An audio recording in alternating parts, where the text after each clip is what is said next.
sou meio cismado. Não tem que calor. Com licença aqui, né? Porque eu aprendi a pregar sem água, sem ventilador, no sol, sem microfone. Peço aos irmãos que abrem e observem as nossas Bíblias. No livro de Mateus, capítulo 9, versículo 39, ou 35. Livro de Mateus, capítulo 9, versículo 35. A missionária, né, me avisou, depois que eu cheguei no culto, que eu iria pregar. Uma novidade para mim, né? Eu sabia que, do nada, eu cheguei em casa, aí eu estava lá, comunicação, que nem até aula hoje, por causa de um problema hidráulico. Aí eu estava pensando, ainda falei com o diácono José, que eu não sabia se eu ia trabalhar, né? Ou se eu ia fazer alguma coisa, só que eu lembrei que hoje tinha ciclo de oração. Eu falei com ele aí, ele falou, ciclo de oração. Eu vim. Eu sabia que ia ter oportunidade, porque geralmente quando aparece uma visita ilustre assim, né? Nunca vem, aparece, alguma coisa acontecer. Aí cheguei, né? Aqui, eu tava pensando, vou fazer algo diferente. Eu vou ler um hino da harpa cristã, né? O hino 115, se eu não me engano. Trabalhar e orar. Aí ela me deu a oportunidade. Aí eu já lembrei dessa mensagem que está em Mateus, capítulo 9, versículo 35, que tem por título A Seara e os Ceifeiros. Amém? Que diz assim: E percorria Jesus todas as cidades e aldeias, ensinando nas sinagogas deles, e pregando o evangelho do reino, e curando todas as enfermidades e moléstias entre o povo. 36. E vendo a multidão, teve grande compaixão deles, porque andavam desgarrados e errantes, como ovelhas que não têm pastor. 37.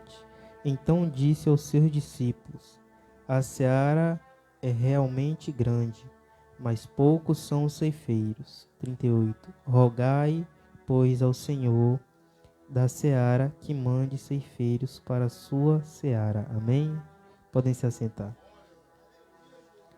A relação, né, daqui em que eu liguei, né, o hino da harpa com essa mensagem, final do ciclo de oração, temos que aprender a orar. Mas quando eu fosse ler o hino da harpa, eu ia trazer a mensagem de que nós devemos trabalhar e sempre estar em constante oração. Porque não adianta você ir de vez trabalhar e esquecer de se resguardar na oração. Efésios 6 fala que nós devemos estar resguardados com as armaduras do Senhor. E aí eu comecei a ler esta mensagem e entender o que o Senhor quis dizer com ovelhas sem pastor. Eu lembrei de uma mensagem que eu estava lendo. Eu abro a Bíblia assim de vez em quando, aleatório, e leio. Vou procurando algo que me chama a atenção. Li, só que eu não gravei o versículo. Procurei a Bíblia e não achei. Uma mensagem que falava, lá no Velho Testamento, que condenava os falsos pastores, aqueles que apacentavam a si mesmo e não apacentavam as ovelhas. Ou, trazendo para o contexto da época, os líderes de Israel, que deixaram o povo se perder. Os reis que se entregaram aos deuses estranhos, aos costumes errados e buscavam agradar a si mesmo, ao próprio benefício, e esquecia de cuidar do povo. O Senhor, Ele colocou líderes na frente para cuidar do povo. Só que chegou em um momento em que o povo, ele deixou, né? Nós vimos isso lá em Samuel, quando eles rogaram por um rei. E aí o Senhor levantou um rei. E depois de se desagradar desse rei, ele levantou outro rei. E daí para frente, como foi sucessão, esses que estavam à frente começaram a pecar, a errar, a deixar as coisas ruins entrarem no seu meio e a esquecer do povo. até onde o Senhor chega em um ponto onde ele olha para o povo e vê que o povo está como ovelha desgarrada. Porque o pastor que deveria cuidar das ovelhas e ensinar o caminho por onde elas deviam andar, devia chamar a atenção das ovelhas, devia tirar elas do lugar errado, haviam largado elas à toa. Por isso, elas estavam, na mensagem como dizia lá, que elas estavam soltas e que qualquer fera devorava. Que elas estavam largadas, onde você chega assim, olha assim para uma pastagem, está uma no canto, outra no outro. E não é para andar assim. É para andar junta e com um objetivo. Lemos no Salmo, né? O Senhor é meu pastor e nada me faltará. Nós lemos este Salmo que vemos a trajetória que o pastor faz com a ovelha, onde ele anda. Então a ovelha não anda à toa. Ela tem o objetivo de sair do pasto e ir para, me falhou a memória, para o aprisco. Isso, para o aprisco onde ficam as ovelhas. Então ela sai para se alimentar, anda pelo caminho e volta a ficar resguardada. Ela não fica solta. Muitos pregam, né? Nós vemos na história de Davi que ele, quando ele foi enfrentar o gigante, ele falou que ele já havia matado leão, já havia enfrentado o urso para defender as ovelhas. E nós tomamos isso como exemplo de pastor. Mas muitos dos que estavam à frente de Israel, naquela época, não enfrentavam os inimigos do povo de Israel, mas deixavam que eles entrassem. Temos Acabe como exemplos e muitos outros reis que foram deixando isso acontecer. Isso foi fazendo com que o povo ficasse disperso e facilmente fosse tragado pelos seus inimigos. E nessa mensagem tinha um versículo que falava assim, que os inimigos atacavam o povo e dizia que eles não tinham culpa, porque o Senhor não estava com eles ou porque eles estavam fora do caminho do Senhor. E aí o Senhor Jesus Cristo chega aqui, já na vinda de Jesus, quando ele está iniciando ali seu ministério. Eu também puxei muito essa mensagem para o ensino, né, de quarta-feira, que a missionária dirigiu, lá em Mateus 5. Que quando eu fui explicar, eu trouxe que Jesus estava ensinando como deveria fazer. E aí Jesus andando por ali, quando ele viu aquele povo ali, ele virou para os seus discípulos e disse: realmente a seara é grande e poucos são os ceifeiros. Então ele se compadeceu daquele povo que andava disperso e longe do Senhor, da ovelha do Senhor, em que não tinha ali um pastor para guiar. E nesta mensagem também que eu estava lendo, dizia que ele falou que esses pastores que não estavam cuidando das ovelhas, o Senhor iria cuidar e ele iria enviar um pastor para cuidar das suas ovelhas. E nós sabemos que é Jesus. Então Jesus, quando ele começou ali seu ministério, quando ele começou a pregoar, quando ele começou a ver ali o povo dele disperso, misturado com a cultura dos romanos, misturado com diversas culturas, ele começou a se compadecer, porque aquele povo foi o povo chamado santo, foi o povo ao qual ele havia separado, e aquele povo, por falta de cuidado dos seus líderes, haviam se desgarrado. E aí o Senhor, com íntima compaixão, com muito amor daqueles que ele via a alma daquelas pessoas que estavam desgarradas e indo em direção àquele que havia de tragar as almas, havia de tragar as ovelhas do Senhor.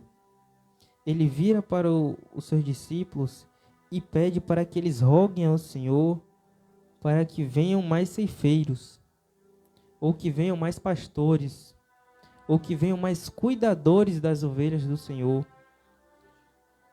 E aí, passando o 38, entra o capítulo 10, que fala sobre os 12 e a sua missão.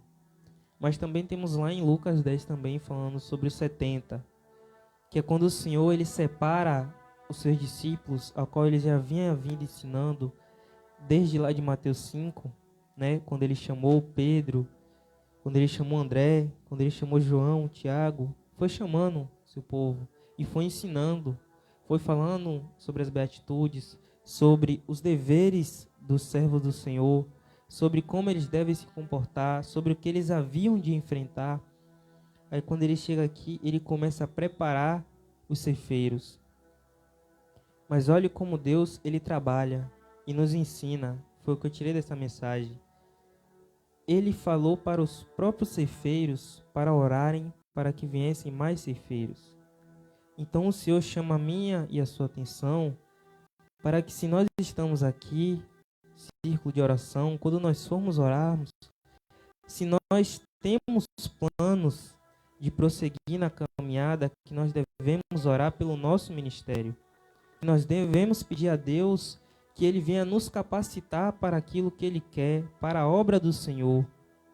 Que Ele venha nos ensinar, que Ele venha estar conosco, para que não venha acontecer coisas como nós ouvimos aqui já no culto de hoje.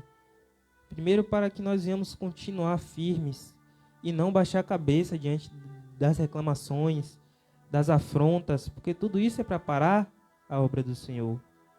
E que nós também não venhamos desistir e não voltar para trás, como nós também já ouvimos falar aqui, de testemunho de pessoas que estavam na frente da obra e desistiram.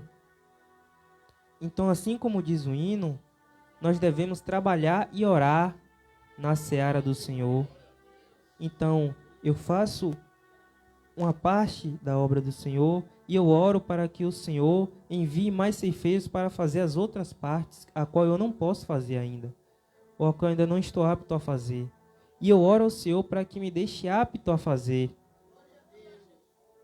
Eu oro ao Senhor para que Ele venha me aprimorar na obra do Senhor, porque muitos estão aí perdidos, muitos estão aí precisando de que uma palavra venha da parte do Senhor, de que ele que está ali enganado, que foi largado de lado, foi ensinado de maneira errada, que chegue alguém ali e dê a direção.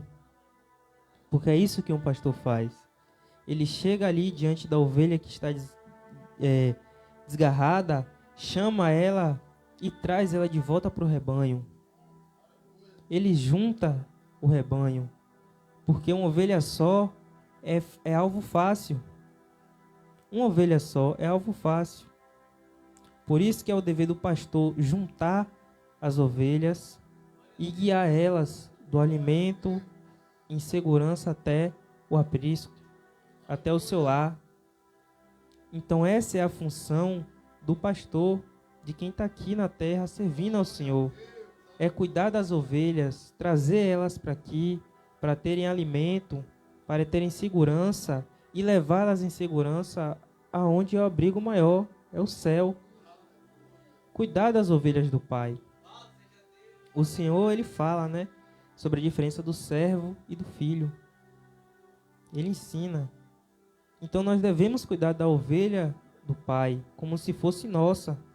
Nós devemos cuidar com amor e com cuidado. E essa é a importância do ciclo de oração. Porque se Ele ensina que a obra tem que estar aliada com a oração, nós devemos estar em constante oração. Oração por nós, oração pelas lideranças dos ministérios que estão aí, oração por cada um dos ceifeiros, dos obreiros, dos pastores ao qual o Senhor constituiu para cuidar das suas ovelhas.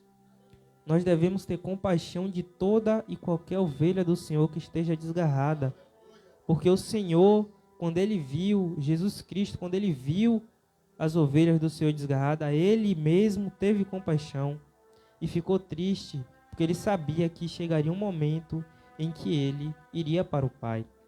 E como é que ficaria essas ovelhas aqui na terra? Como é que ficaria esses que passaram por anos de negligência, esses que passaram por anos de falta de cuidado de suas lideranças? Como é que eles estavam? Como é que eles iriam ficar? Então o Senhor, Ele se preocupou em preparar os seus obreiros para cuidar desses. Então Ele ensinou: rogai ao Pai, orai ao Pai, peça ao Senhor que envie mais ceifeiros. E essa palavra rogar, ela tem um significado muito interessante, que ela não é só pedir nem orar, porque o Senhor ensina que se você pedir, Ele dará. Agora rogar não vem só de pedir, vem de insistir. Então não é uma oração de um círculo de oração. É uma oração diária. É uma oração de todos os momentos que você tiver ali com o Senhor, você pedir: Senhor, cuida daqueles que estão na obra e cuida que eles tragam mais e mais para a sua obra. Senhor, envia mais pessoas para fazer a tua obra, para pregar o evangelho, para abrir casas de oração, para pedir fortalecimento, para que essas ovelhas venham ser cuidadas, para que o dia ao qual o Senhor venha colher esses frutos, que venham estar bons, que venham estar conservados, que não venham ser tragados, que não venham ser roubados. Nós passamos por um estudo aqui antigo sobre a raposinha e a raposa. Agora veja, eu nem sabia o que era raposinha. Eu acho que até hoje eu não sei direito assim, porque eu nunca parei para pesquisar. Acho que é um bichinho que vive nas lavouras. Agora veja como é os dois e como eles se assemelham. A raposa é um animal tipo um cachorro. Esse caça a ovelha. Imagino eu, se tiver ele vai comer. Já a raposinha, ela come a fruta, o fruto. Então veja como os dois, eles vieram para combater tanto as ovelhas do Senhor como os frutos ao qual o Senhor plantou. Então por isso nós devemos combater. Nós passamos pelo estudo que fala por onde vêm essas raposinhas, o que é que faz elas virem, os maus costumes, as coisas ruins que trazem essas raposinhas. Então nós devemos cuidar que esses maus costumes, que essas coisas erradas não cheguem nem aos frutos ao qual o Senhor plantou e deixou para que nós cuidemos, nem que cheguem até as ovelhas do Senhor. Então nós devemos persistir pregando o Evangelho, ensinando, pregando que o Senhor é aquele que salva, cura e liberta. Né? Aqui no 10, Mateus 10, a partir do 7, vai dizer assim: E indo pregai dizendo, é chegado o reino dos céus. Curai os enfermos, limpai os leprosos, ressuscitai os mortos, expulsai os demônios, de graça recebeis, de graça dai. Então veja qual é o cargo-chefe que o Senhor coloca. Pregai o evangelho, dizendo, é chegado o reino dos céus. Então nós precisamos pregar isso, que o Senhor está voltando, que, vamos dizer assim, para alguns o cerco está se fechando, que está chegando a hora em que o Senhor irá recolher os seus frutos, que irá chamar suas ovelhas e irá separar as ovelhas dos bodes. Então nós devemos cuidar das ovelhas do Senhor, desses que estão aí fora precisando, e sim também de nós que estamos aqui dentro. Nós precisamos orar uns pelos outros. Nós precisamos orar que daqui saiam grandes pastores, grandes missionários, aqueles que irão cuidar da obra, aqueles que irão fazer a obra do Senhor, aqueles que irão cuidar das ovelhas com amor, com o objetivo de ensinar, de cuidar e de guiar ao céu. Então, este é um princípio da oração, círculo de oração.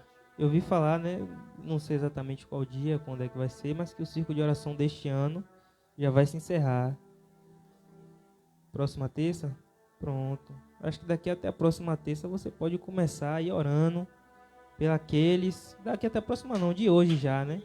Antes de encerrar o culto, você tem tempo aí de orar. Já colocaram os pedidos de oração aqui? Quem quiser pode pegar aqui, escrever o nome de um pastor, de uma ovelha, de alguém que precisa da oração daqueles que estão aqui, para que seja cuidado, para que seja trazido de volta ao aprisco do Senhor. Que nós oremos pelas almas que já chegaram aqui até a casa do Senhor, que vêm de vez em quando, que já visitaram. Nós devemos orar pelas ovelhas do Senhor. Amém? Ainda falta ali uns 2 minutos para acabar, né? É 4 horas que encerra, né? 4h10, tá bom. Vou, né? Então, eu ia ler. Mas já que já chegou, já ministrei. Agora eu vou cantar o hino da harpa cristã, de número 115. E aquele que puder, me ajude. Amém? Vamos lá. Eu quero trabalhar para meu Senhor, levando a palavra com amor. Quero eu cantar e orar, e ocupado eu quero estar, sim, na vinha do Senhor. Trabalhai e orai na seara e na vinha do Senhor. Meu desejo é orar e ocupado quero estar, sim, na vinha do Senhor. Eu quero cada dia trabalhar, escravos do pecado libertar, conduzi-los a Jesus, nosso guia, nossa luz, sim, na vinha do Senhor. Trabalhai e orai na seara e na vinha do Senhor. Meu desejo é orar e ocupado eu quero estar, sim, na vinha do Senhor. Eu quero ser obreiro de valor, confiando no poder do Salvador. Se quiseres trabalhar, acharás também lugar, sim, na vinha do Senhor. Trabalhai e orai na seara e na vinha do Senhor. Meu desejo é orar e ocupado eu quero estar, sim, na vinha do Senhor. Amém. Que nós venhamos viver realmente este hino. Que nós venhamos, trazer a luz do Senhor, o Senhor que é nossa luz, para esses que estão escravos do pecado. Para que nós venhamos libertá-los com o poder da palavra. E fico muito feliz, porque realmente foi de última hora aqui essa pregação. Mas fico feliz porque o Senhor nos ensinou, o Senhor nos deu essa habilidade, Aqueles que buscaram, aqueles que prestaram atenção e aqueles que ainda podem se esforçar para aprender a pregar. Por causa que pregar é simplesmente você olhar para a Bíblia e ver o que o Senhor fala com você e trazer para a sua igreja. Você lê uma palavra e lança na igreja, mas uma palavra que traga a reflexão da igreja para Cristo. Cristo quer de mim e de você que nós tenhamos mais compaixão, mais amor pelas almas, que nós corramos atrás das almas que estão perdidas. Perdidas assim, que não estão aqui, mas que o Senhor quer junto a Ele, naquele grande dia. Amém? E assim agradeço a minha rica oportunidade.